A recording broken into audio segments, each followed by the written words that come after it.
बेटा मैकबेथ के question answers discuss कर रहे हैं। मैकबेथ के क्वेश्चन आंसर्स डिस्कस कर रहे हैं।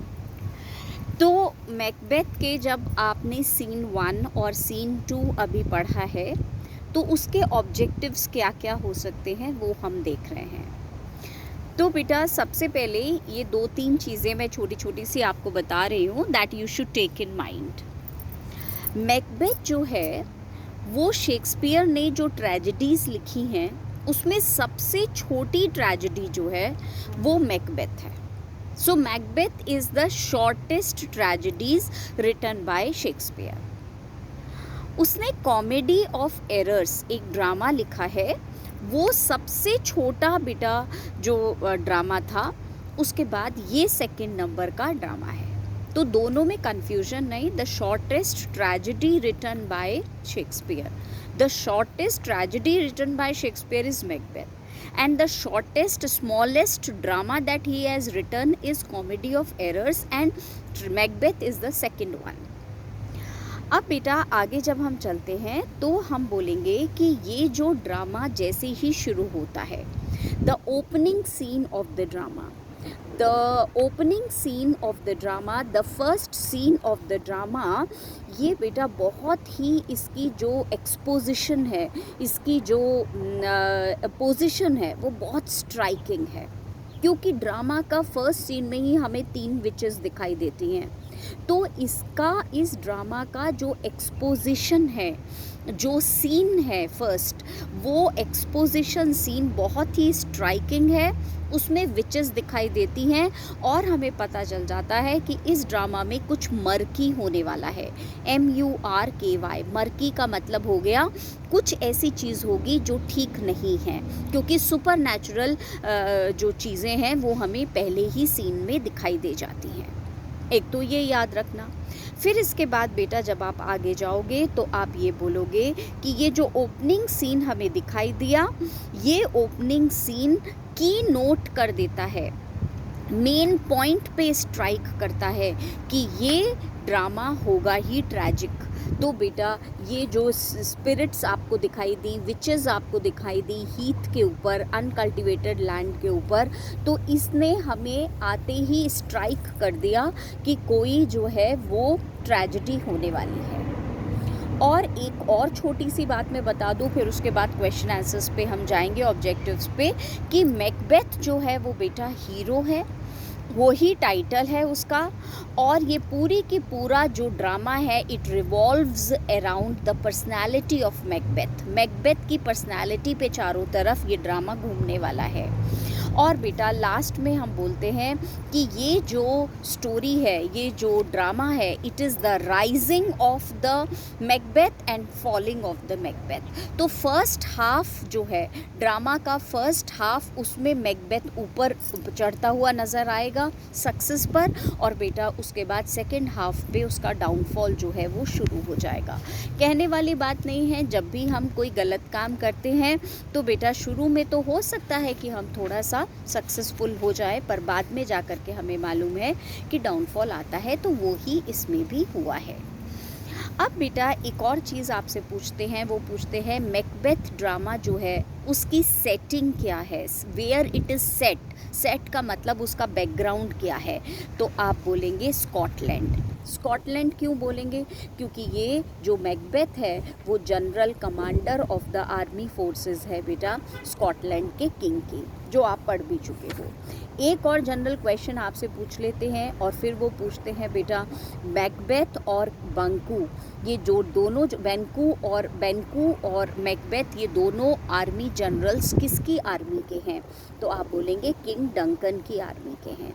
फिर एक जनरल क्वेश्चन आ जाता है, 3 विचेस क्या हैं? आप बोलोगे 3 विचेस 3 सुपर नेचुरल बीइंग्स हैं जो कि ड्रामा में दिखाई हुई हैं। अब बेटा आप इसको सुनो ज़रा।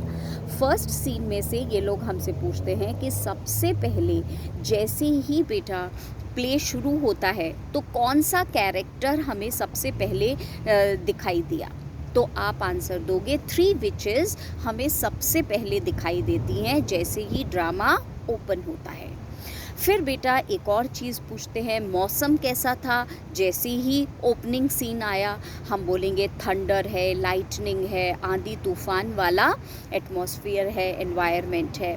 फिर वो बोलते हैं बेटा जो 3 विचेस आपको फर्स्ट सीन में दिखाई दी, वो तीनों विचेस क्या प्रॉमिस करती हैं, क्या कह करके चली जाती हैं। तो बेटा वो ये कह के, ये प्रॉमिस कह के चली जाती हैं कि हम फिर से मिलेंगे, और फिर से जब हम मिलेंगे तो मैकबेथ से मिलेंगे, ऐसा कह के वो डिसअपीयर हो जाती हैं। और बेटा वो कब मिलेंगी, तो वो मिलेंगी मैकबेथ से इसी हीथ के ऊपर, पर मिलेंगी after the battle is finished. वो जो मैकबेथ बैटल लड़ रहा है वो जब ख़त्म हो जाएगा तब मिलेंगे।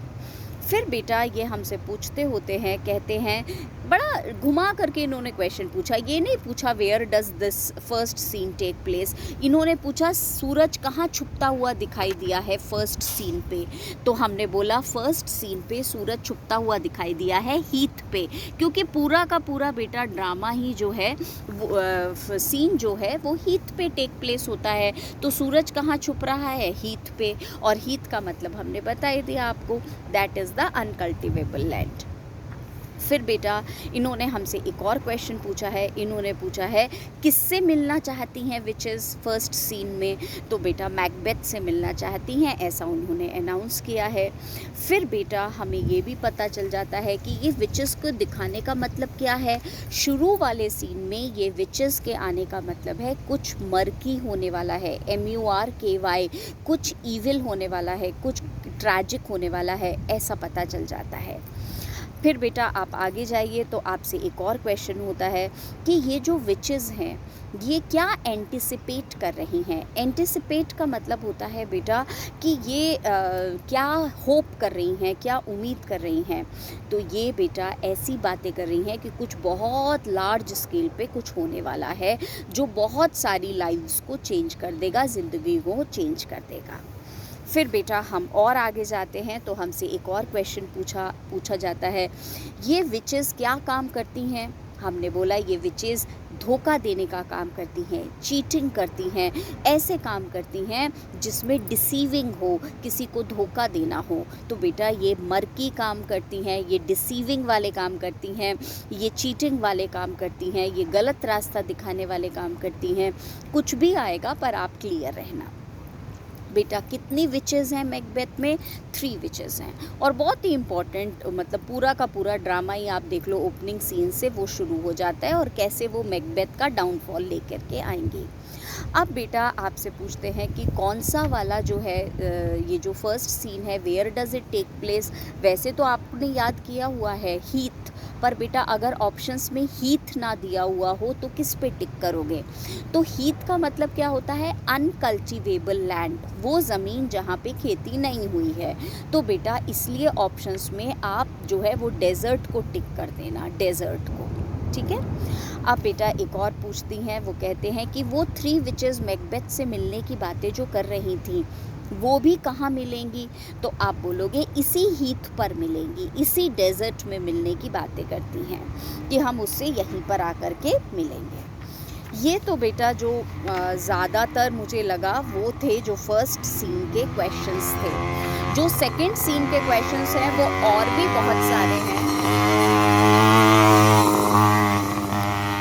सेकंड सीन के क्वेश्चंस और भी बहुत सारे हैं, पर ये सेकंड सीन के थोड़े से क्वेश्चंस आज हम करेंगे, बाकी फिर बाद में करेंगे। तो बेटा एक क्वेश्चन इन्होंने पूछा, सेकंड सीन में से बता रही हूँ, सीन 2 में से। फिर इन्होंने पूछा कि ये सीन में किंग डंकन को दिखाया है, किंग डंकन कहाँ पर हैं सीन 2 पे। तो आप बोलेंगे फॉरेस्ट में हैं, FORRES, वो भी जगह का नाम था जो हमने बताया था, वहाँ पे उनका कैंप लगा हुआ है, वहाँ पे वो बेटा उनको दिखाते हैं। फिर ये आपसे पूछते हैं बेटा डंकन जो हैं उनसे सबसे पहले कौन सा पर्सन उन्हें बैटल की न्यूज़ देता है। तो जैसा आपने पढ़ा था आप उसे ही टिक करोगे। सबसे पहले किंग डंकन को जिसने बैटल की न्यूज़ दी वो एक इंजर्ड, वो एक वुंडेड सोल्जर था। फिर बेटा आगे चलते हैं। अब ये बोलते हैं डंकन जो है वो कौन है, आप बोलेंगे किंग ऑफ स्कॉटलैंड है। फिर बेटा ये हमसे पूछते हैं मैकबेथ ने मैकडोनाल्ड को क्या किया। मैकडोनाल्ड आपको पता है वो जो रिबेल था, विद्रोह किया था जिसने, मैकबेथ ने उसका सिर काट के टांग दिया था बेटा, उसको पूरा काट दिया था अपनी सोर्ड से, अपनी तलवार से, उस पर आप टिक कर दोगे और उसका सिर बेटा टांग दिया उसने। अब बेटा आगे पूछते हैं स्कॉटलैंड का किंग है डंकन और इसका सबसे बड़ा दुश्मन कौन है। तो बेटा दुश्मन का नाम जब आएगा तो आप बोलोगे किंग ऑफ नॉर्वे जो है सीनो, वो उनके दुश्मन है। आप मैकडोनाल्ड कौन है, मैकडोनाल्ड बेटा रिबेल है, विद्रोह किया उसने राजा के अगेंस्ट। पर राजा का सबसे बड़ा दुश्मन कौन था, तो आप बोलेंगे दुश्मन था किंग ऑफ नॉर्वे, नॉर्वेयन किंग। फिर बेटा हम आगे चलते हैं तो ये पूछते हैं कि जो वुंडेड सोल्जर था वो बेटा अपनी पूरी बात क्यों नहीं बता पाया, वो बीच में ही रुक क्यों गया। तो आप बोलेंगे क्योंकि उसका बहुत सारा खून निकल चुका था इसलिए वो फेंट हो गया था। और जैसे ही वो फेंट हुआ तो राजा ने सर्जन को बुलाया कि इसको जल्दी से आप ठीक करो। और बेटा उसके बाद रॉस जो दूसरा नोबलमैन था वो आता है, फिर आगे की खबर वो राजा को देता है। फिर बेटा इन्होंने बोला जब किंग ऑफ जो नॉर्वे हैं वो अटैक कर रहे थे मैकबेथ के ऊपर, बैंकू के ऊपर, तो उसकी हेल्प किसने करी, उसको असिस्ट किसने किया, आपने पढ़ा है और आप लिखोगे थेन ऑफ कॉर्डर ने बेटा उनको हेल्प किया था, राजा को, इसके किंग ऑफ नॉर्वे को, किंग ऑफ स्कॉटलैंड के अगेंस्ट। फिर बेटा इन्होंने बोला मैकबेथ और नहीं, ये तो आपका हो गया स्वीनो। अब बेटा इन्होंने किंग ऑफ नॉर्वे नहीं दिया, अब इन्होंने स्वीनो नाम दे दिया, SWENO स्वीनो। तो आप याद रखोगे ये किंग ऑफ नॉर्वे हैं, ये डंकन किंग के एनिमी हैं। फिर बेटा और हम आगे चलते हैं तो हम बोलते हैं जो फर्स्ट बैटल हुई उसमें मैकबेथ ने मारा था कौन से रिबेल को, और वो रिबेल स्कॉटिश था, स्कॉटलैंड का था, उसका नाम बताओ। तो बेटा जो फर्स्ट रिबेल है वो है हमारा मैकडोनाल्ड, जिसकी बात उन्होंने करी है, मैकडोनाल्ड। और बेटा फिर इन्होंने पूछा ये जो एक्ट 1 है इसमें बेटा फिर आगे का हमसे पूछना शुरू करेंगे। ये एक्ट 1 में जो है वो बेटा कौन कौन से उनको दिखाया हुआ है, तो आप बोलेंगे एक्ट 1 सीन 1 में 3 विचेस दिखाई हैं, एक्ट 1 सीन 2 में हमें किंग डंकन भी दिखाई दिए हैं, और बेटा एक सर्जिएंट या इंजर्ड सोल्जर, सर्जिएंट या सोल्जर एक ही बात है, वो दिखाई दिया है, रॉस दिखाई दिया है, और किंग डंकन के 2 बेटे दिखाई दिए हैं, डोनाल्बन और मैल्कम। ठीक है, तो बेटा इस तरीके से ये हमारा पूरा का पूरा जो है वो 2 सीन्स वाले ख़त्म हो गए। अब हम जो पढ़ेंगे वो सीन 3 पढ़ेंगे और फिर उसके बाद हम उसके क्वेश्चन आंसर्स करेंगे। Fine, see you, wait for the next lecture.